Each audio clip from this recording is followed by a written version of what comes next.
देश का सबसे बड़ा सेक्स कांड याद है आपको? अगर नहीं याद है तो अजमेर 92 में आप देख लेंगे। ऐसा दावा किया जा रहा है कि अजमेर 92 में देश के सबसे बड़े सेक्स कांड के बारे में दिखाया गया है। अब इसका विरोध हो रहा है। विरोध कौन कर रहा है? मुस्लिम संगठन क्यों कर रहे हैं वो भी आपको बताएंगे, और अजमेर 92 की कहानी क्या है ये भी आपको बताते हैं।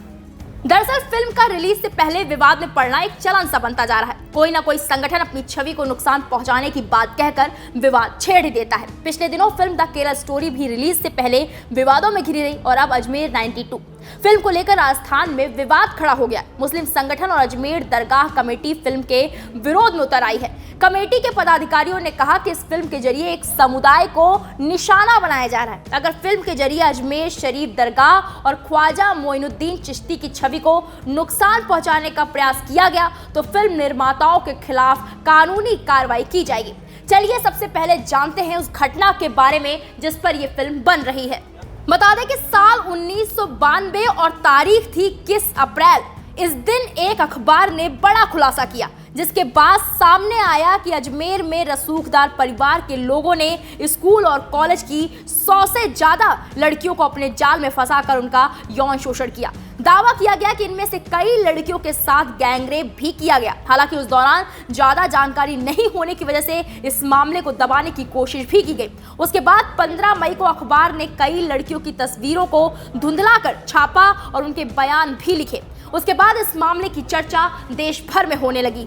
लड़कियों ने अपने बयान में बताया कि शहर के कुछ रसूखदार परिवार के लोगों ने न्यूड फोटो और वीडियो क्लिप का डर दिखाकर उनका यौन शोषण किया। उसके बाद उन्हें डराया और धमकाया जाने लगा। लड़कियों पर उनकी सहेलियों को साथ लाने का भी दबाव बनाया जाता था। ऐसा नहीं करने पर उनके अश्लील फोटो घर वालों को दिखाने सहित अन्य तरह की धमकियां भी दी जाती थी। लड़कियां खुद को बचाने के लिए अपनी सहेलियों को ले जाती थी। इस तरह आरोपियों ने एक एक करके 100 से ज्यादा लड़कियों को अपने जाल में फंसाकर उनका यौन शोषण किया। इस दौरान कई लड़कियों के साथ गैंगरेप भी किया गया। अखबार के खुलासे के बाद मामला पुलिस तक पहुंचा और जांच शुरू हुई। इस दौरान कई चौंकाने वाले खुलासे हुए। जांच में सामने आया कि आरोपी लड़कियों की अश्लील तस्वीरें एक लैब पर धुलवाते थे। लैब के कर्मचारी ने भी उन लड़कियों को धमकाना शुरू कर दिया। उसके बाद उसने भी कई लड़कियों के साथ दुष्कर्म किया। सबसे दर्दनाक बात इस मामले में यह है कि खुलासे के बाद कई लड़कियों ने आत्महत्या कर ली। कहा जाता है कि नौबत यहां तक आ गई थी कि शहर की लड़कियों से कोई शादी करने के लिए भी तैयार नहीं था।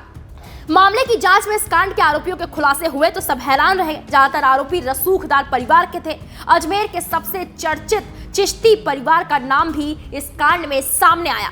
पुलिस ने नफीस चिश्ती, फारूक चिश्ती और अनवर चिश्ती को आरोपी बनाया।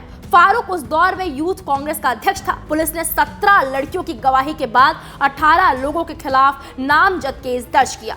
मीडिया रिपोर्ट्स के मुताबिक इनमें से 8 को अदालत ने उम्र कैद सुनाई। इस कांड में शामिल कई आरोपी अभी भी फरार हैं, जिन्हें आज तक पकड़ा नहीं जा सका है। अब आपको बताते हैं कि इस फिल्म पर मुस्लिम संगठन का क्या बयान आया है।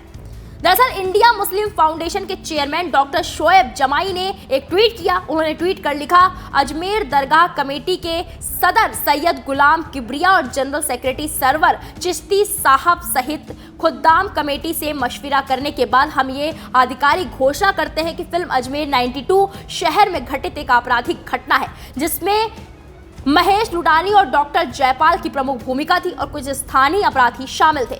ये फिल्म यहाँ तक सीमित है तो हमारा कोई ऑब्जेक्शन नहीं, लेकिन अगर षड्यंत्र के तहत अजमेर शरीफ दरगाह और ख्वाजा मोइनुद्दीन चिश्ती की अजमत और इमेज को नुकसान पहुंचाने की कोशिश हुई तो फिल्मकारों के खिलाफ कड़ी कानूनी कार्रवाई होगी और पूरे देश में शांतिपूर्ण विरोध होगा। इसलिए बेहतर है कि रिलीज से पहले फिल्मकार अजमेर दरगाह कमेटी को फिल्म दिखाएं ताकि भविष्य में कोई विवाद खड़ा न हो। फ्रीडम और स्पीच के नाम पर नफरत फैलाने की इजाजत नहीं दी जाएगी।